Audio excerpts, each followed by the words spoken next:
Unplugged Live with Dr. Diane Smith-Clark, PhD. Get ready to get inspired by the stories of overcoming life's challenges to bring change and transformation. Here's Dr. Diane. Hi, I'm Dr. Diane Clark, and I am back with you this week. We're still dealing with the church and the mental health space. Today, we're going to be talking about the suicide rate among teens.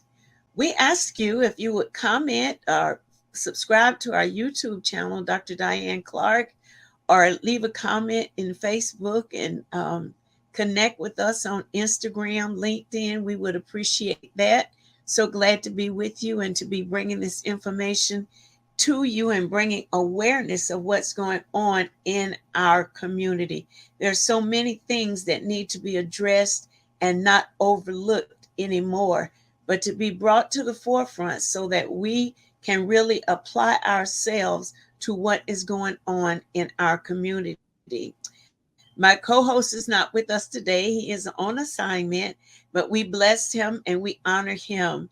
My guest today is a very special guest who's doing a lot of work in the Duval County community with teens, sickle cell, and suicide. And I want to introduce to you and bring on screen with me Selena Webster Bass.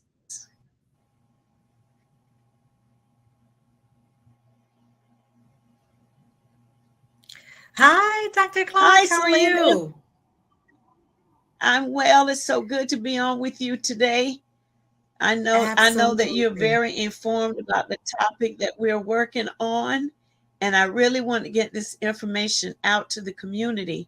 And also, I want you to know there's a free ebook for this section. If you go to my website and click free ebook, it's called Breaking the Silence. You'll be blessed by having this information after the broadcast to continue about teen suicide. Selena, why don't you introduce yourself and tell get the people what you're doing in the city with your programs and what you're working on in Voices Institute. Thank you so much, Dr. Clark. It is indeed a pleasure to be in your presence once again. It's always a delight to be on your show because you're about really impacting the community in a meaningful way. And so I am the Reverend Dr. Selena Webster Bass. I am the founder and CEO of the Voices Institute.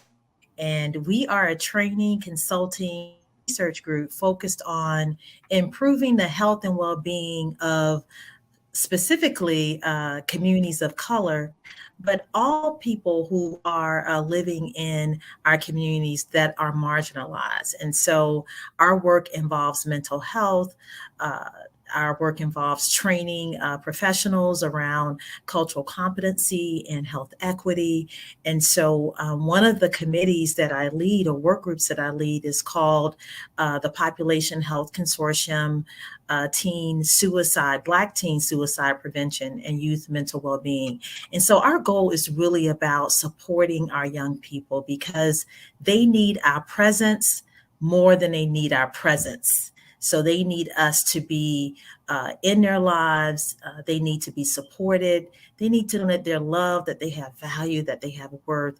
And so our committee is out in the community educating young people about where to go if you feel overwhelmed, where to go if you feel trapped, where do you go when you feel grief, where do you go when you've experienced neglect, or when you're in a home situation where you are being abused. And so our work is important work because we want our children and we want our families to be healthy and whole. So I'm really excited about the work that we're doing in the community. It's so important because I don't think parents are really aware of the stress, the pressure, the things that children with that we did not deal with in our previous generation. And it's impacting them in a way that there needs to be intervention. But because things have been normalized with behavior and they're expected to be that way because they're a teen, they're not getting the help and the support that they need to make changes. Just recently, I think 2 days now, a young lady committed suicide because it was on the news. It happened in New Jersey. She killed herself. And the family was not aware. They didn't know that she was being stressed out in that way. And the only way she saw to get out was to commit suicide. Let's talk about some of the things that are happening round about and maybe give some ways that we can start intervention we need to do to address this issue among our teens. Yeah, so we've seen lots of national news coverage of, recent suicides, and particularly in the African American community, this was not a health issue for us of concern, many, many decades ago. But in the most recent decade, we have seen the suicide rates increase in Black children and adolescents. So that doesn't mean that, the suicide rate is not highest in whites and Native Americans, because that is the group that has the highest rate. But we are seeing exponential growth in terms of African American youth dying by suicide. So there was a study that was conducted in May 2021 that showed that suicide rates of Black males between the ages of 15 to 24 years rose by 47%. And for females, it rose by 60%, 59%. So we're seeing exponential growth in the number of young people who are taking their lives. And so there is the perception that the situations that they're in are not temporary. They see them as permanent. And many of these issues are connected to social media, to bullying, to comparing oneself with others that are on social media, right? So when we were in school, you had a conflict on the playground, and then it was over, right? But now there's an audience, right? When someone is bullied. So it's really challenging for young people now. They're facing stressors that we did not face when we were in school. And we certainly cannot forget the impact of the pandemic. We've had over 1 million people die by COVID-19. And so that's somebody's mama, that's somebody's daddy, auntie, grandma. And so many of those that have died are disproportionately people of color. And so we have lots of children that are grieving right now. And so just recently here in Jacksonville, we conducted a focus group with young people with the Boys and Girls Club. And they told us that they were experiencing grief. We asked them what their top stressors were. They said grief and loss. They said community trauma, like all of the shootings that are happening in our communities, issues around family dysfunction. So parents going through a divorce, or family member that's living with some type of mental illness. It's impact not only that individual, that caregiver, but also impacting the children as well. So one of the important things, as you mentioned, Dr. Clark, is intervention. So what do in terms of addressing this issue? And I think one of the first things is really knowing what some of the signs and symptoms are of suicide and of depression, right? Which is one of the risk factors for suicide is living with depression.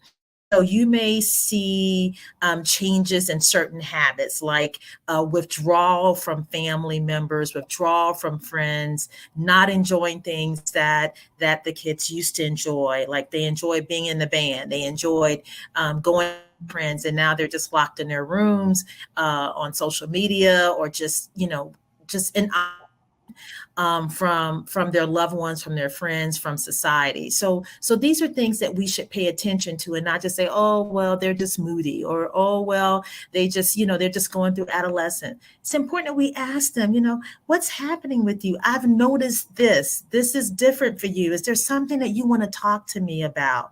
Is there something that you want to share with me? How can I support you right now? These are the questions that we should be asking, our children, and not only our children, but our extended family as well, right? Because a lot of times, young people don't want to talk to their parents, but they may talk to an auntie, or talk to a teacher, or talk to their faith leader, or their pastor, or their youth pastor. So we want to not be afraid to ask questions. Other changes include posting messages on social media, like wanting to hurt themselves, or feeling trapped, or if you see alcohol use or drug use. Any of these things should be an alarm that something's not right, and that we need to intervene in some way, whether that's connecting them with a mental health counselor, or connecting them with a therapist, psychiatrist, depending on the severity of the situation, but tapping into those mental health resources that are here in our community. And certainly, Dr. Clark, as both of us being women of faith, certainly we want to pray. So, we can't just leave everything up to science and medicine, but we believe in the power of God.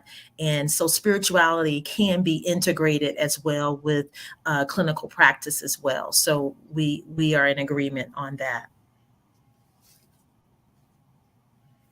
Yeah. And Selena, we actually have a group. It's led by Mrs. Lisa Towns, that has obtained a petition to try and get prayer back in school. And I was suggesting to her to gather some of the statistics of crime and where it was when prayer was in the school, as versus prayer being taken out of the school, because I really believe that prayer did make a difference, because that was an extension of the environment at home and the extension of environment in your church community. Started as not being with your education, we still don't know how that impacted the students. It was just done. They had to deal with it and move on. And if there was really no prayer connection in the home anyway, then the children still did not have that blessing of prayer that increases your mental fortitude. It works with your faith, your confidence, your ability to move forward in things. And when you take that away, then I'm left with the confines of my own mental capacity and my own level of development. And if I have arrested development, then I am entering life already with a deficit. So I do think prayer is very important. I do think the whole world needs to get back to some form of prayer, so that there is a dedication or a conviction that guides your life from the word of God, whatever religion you believe in. But I believe in the one true God. And I've seen so many results out of my life over 6 decades of God moving and performing wondrous acts in my life that I can testify about. And I believe if we up the prayer for our children, and particularly I'm really that transition between middle school and high school, right in there, because the thought is, if I can get to high school, I'm almost grown. And when I get grown, I'm going to do what I want to do. And I'm being raised by TikTok and Facebook. So I have all the inside information of things that I want to do. So whatever, what do you call it? Things that the rules and the family and strategy for the family. This is how we're going to live. This is how we're going to move. If that's not in place, then I'm left to believe the people that I in a place of authority, because at least they have money, At least they have an opportunity to do this fantastic show and demonstrate their lifestyle. And if I'm not seeing that around me and not able to differentiate between reality and what's being purported as reality, then I'm lost. And it's very easy for me to feel like there's no way out when I'm looking at this, and what I see in my own life is so very different. Yes, absolutely. Absolutely. You recently had an event in June because there's a new 3-digit suicide prevention line, the 988 number. And so we partnered with the Boys and Girls Club in developing, implementing, and evaluating this youth event. And the event was planned. And so that focus group that I mentioned earlier was really to get an understanding of mental health through the lens of young people, because really it's important that we work in a way where we're family driven, youth guided, and culturally responsive. And so they told us, they said, hey, we want an event where we can integrate the arts. We want music. We want sessions with speakers who are realistic, speakers who really understand what we're going through, people who are authentic, people who are real. And so we sought folks out. We brought in therapists and psychologists of. We had an amazing panel, several systems partners from Baptist Health to Center for Children's Rights, Partnership for Child Health, several different agencies set up tables so that young people could know directly where to go for mental health services. And that was one of the things that came out of that focus group, that they said, hey, I think I can get services at school, but beyond school, I really know what to do. So we amplified that message of the 988 number, and also of, hey, these are the people and these are the organizations and agencies that are available to you to support you when you're going through a time. So we got a lot of news coverage across stations, 89 National Public Radio. And so it was really an amazing day. They even told us they wanted Chick-fil-A, and the Chick-fil-A in Arlington gave us 50% off on their meal. So they told us everything they wanted for that day, and it was truly a success. And we talked about a lot of practical things like getting moving, get moving, like exercising, and how certain hormones are released that increase our mental positive mental well-being. And so we did some African dancing, and we some Zumba with one of the dance instructors from Douglas Anderson School. So it was really an amazing and transformational day, and so we're on doing more events like that in our community to bring awareness to teen suicide prevention. Wow. So, Lena, are we able to get into the local Duval County schools? So actually, DCPS is one of our partners. Again, invited the children to come, but is it possible that an addendum could be done? Maybe, how we used to meet in the cafeteria and have a session? Is it with information to our Duval County school system? Yes. So Katrina Taylor is that allowed, or? Yeah. So Katrina Taylor, she's of our work group, our Nation Health Consortium, Black Teens Suicide Prevention and Youth Mental Wellbeing.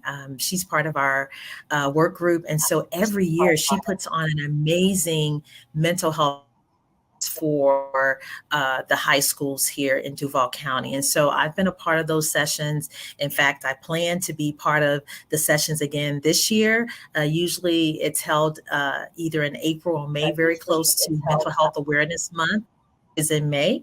And so they're doing youth mental health first aid. They're doing mindfulness moments during the day, this conference. And they're also working with other systems partners in terms of bringing greater awareness to teen suicide prevention. That's very powerful to hear. What avenues are you using to get this information out to people? Because there has to become some type of parental, how are we informing the parents and connecting them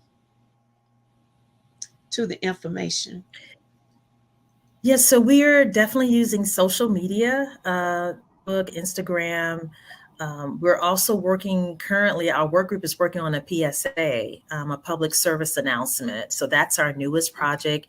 And we are partnering with the DJD's Marvelous Light Foundation. It's a local nonprofit organization that highlights teen suicide prevention. The founder, Ms. Cheryl Dees, and her husband, Darnell Dees, lost her son to to suicide. He was a bold student, an amazing young man. And so continuing his legacy and making meaning out of the loss by educating the community. And so they are partnering with Partnership for Child Health, our work group, Lutheran Services of Florida, because they were part of our 988 event. And so we had some funding left over. And with them on putting this public service announcement together, bring a greater awareness to teen suicide prevention. Wow. I can almost envision getting the TIA bank feel and just having a big city conglomerate making awareness using your group, even about the 988 number. There are a lot of people don't know that there's a 3-digit number that they can use, especially if they're feeling like there's just no hope and I want to give up. I don't really have anybody to really talk to. I say what I'm expected to say. I do what I'm expected to do. And outside of that, I'm not really getting that outlet. But just visionary wise, wouldn't it be great if we could get that feel and just bust the children into those activities and talk to them on a greater expanded level, and perhaps parents would come and participate and be aware. We need to be aware of looking for symptoms with the children. We think it's just normal for them to be on their phones all the time and locked away from conversation. Most of them cannot have an intelligent conversation because they're so used to looking at TikTok or just using social media. And so their conversation skills are diminishing, but there are things pent inside of them that they need to talk about. What are some of the behavioral health systems that is set up that they can participate with? Yeah, so there are several agencies here in the city. There's Daniel Kids, there's Guidance Center, there's Northwest Behavioral Health Center, there are Children's Home Society. There are several agencies, and then there are also private clinicians. Dr. Tony has worked with us on several of our events, and he specializes in specifically Black males. He's a Black male therapist, and so his emphasis is on working with African American boys and adult males. He sees everybody, but that is his area of expertise. And so, so if they can reach out to me at selena@voicesinst.org, and I can direct them to various partners. So I do want to invite folks to become a part of our work. Right now, we have a lot of systems partners, from UF Health, from Baptist Health, and that's amazing. But we all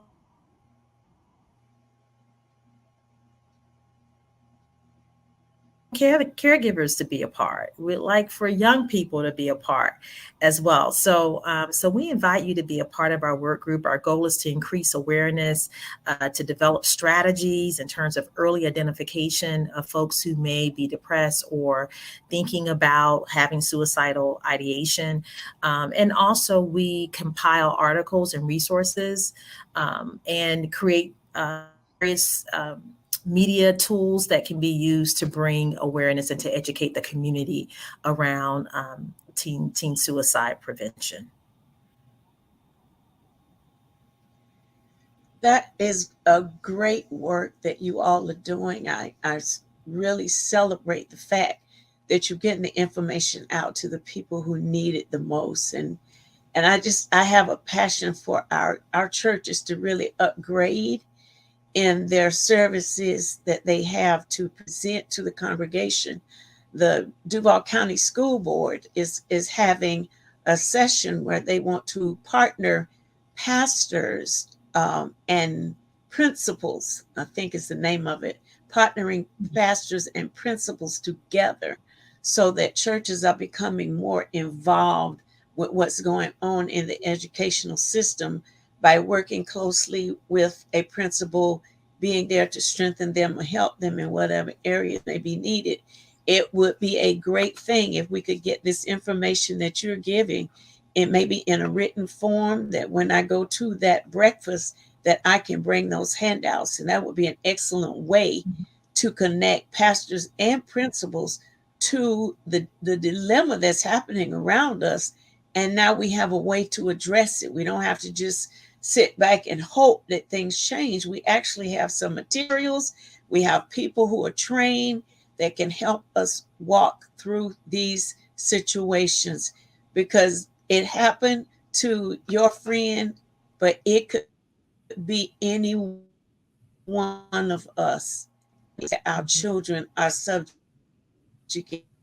to tell them where they can become partners with what you're doing. A lot of interested people contact. If you would give them that information, how they can get in touch and talk with them about what they can bring to the group and how they can expand this awareness so that we don't lose any more of our children to suicide. We don't want to lose them to drive-by shootings. We don't want to lose them at all to unsensible death. So I think what you all are doing, it needs to be complimented. It needs to be supported.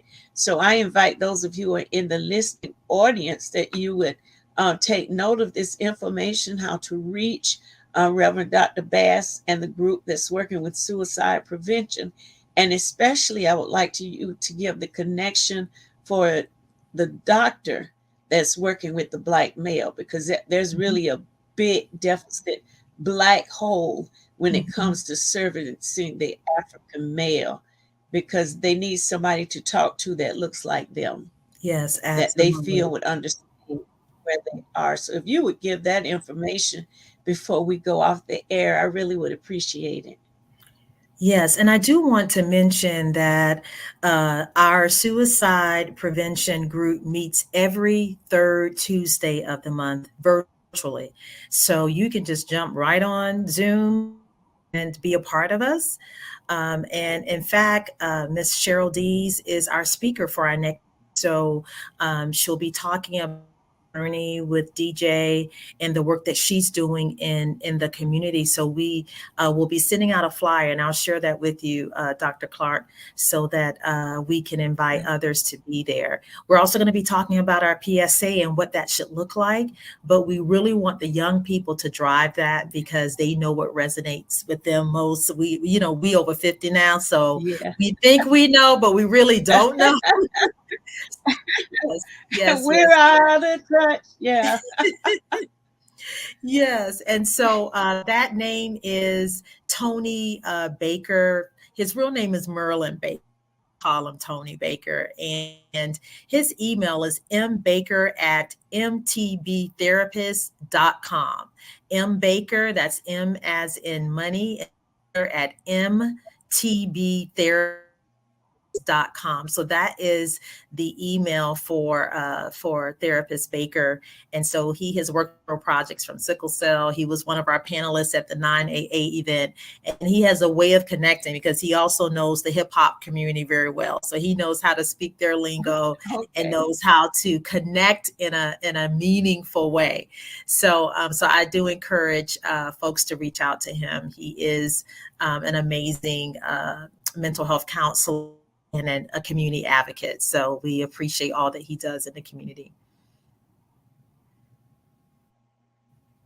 I think that's great. And thank you for that contact information. And don't forget, Selena gave you her email so that you can contact her about any of the information that we covered on the broadcast this evening. At voicesinst.org, right? Yes, and that's Voices, Selena with two E, Selena at voicesinst.org. You got it exactly right. Okay, so get involved. Don't just be a bystander. Don't just be a fly on the wall. Get involved and let's change the journey back to one of academic achievement and moving forward in life. Let's help our children take life on and be the success that they were intended to be in life. Amen. Thank you once again, Dr. Bass. We thank you, and we want you to know we appreciate the work that you're doing in our community and working with other organizations to create a consort of words, a consort, a medium of information to help the community. Thank you, and we look forward to having you back on the broadcast because we're going to introduce the conversation to a mother that recently lost her son to suicide. Yes. I know you want to hear that, so stay tuned for that coming up very soon. Also, remember there's an ebook. It's completely free that you can download from the website and also from this broadcast on Facebook. It will be available for you that will refresh your memory of the information that we covered on this evening. We want to say a great God bless you, and we hope that you're spreading the word about Unplugged Live with Dr. Diane Clark, co-host Dr. Derek Mercer. We love you, and we'll see you next week. Bye-bye. It's a pleasure. Thanks for joining us for Unplugged Live with Dr. Diane Smith Clark, PhD, helping to bring change and transformation in the mental health space within the church community. Dr. Diane wants to hear from you. If you have any questions, comments, guest recommendations, or program topic ideas, visit DianeUnplugged.com and click the Contact Us link. Dr. Diane also appreciates your prayers and your financial support. You can give online at DianeUnplugged.com and select Donate. If your business or ministry organization is interested in sponsoring this program, you can go to DianeUnplugged.com and click the Contact Us link. Unplugged Live is on all the social media platforms. Just search Dr. Diane Smith Clark, follow, and subscribe. Unplugged Live with Dr. Diane Smith Clark, PhD. Healthy mind, wealthy life.